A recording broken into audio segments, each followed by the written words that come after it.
Ini guys, suasana kampung Cimonyet. Ini Gondrong lagi jalan-jalan guys ke daerah kampung Cimonyet.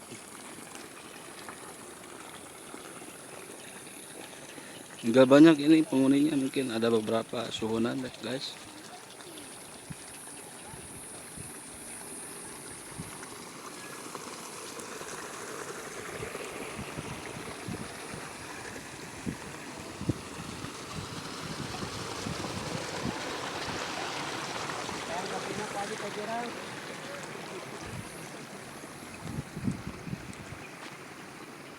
Iya ada akad.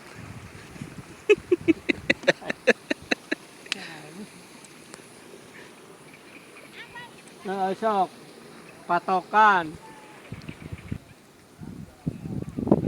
Nah, sok patok dirinya tuna.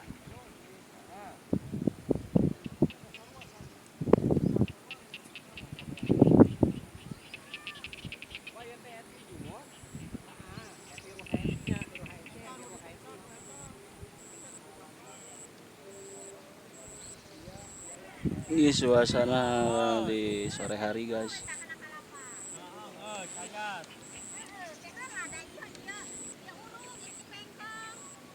Oh, kape na ditang isugan.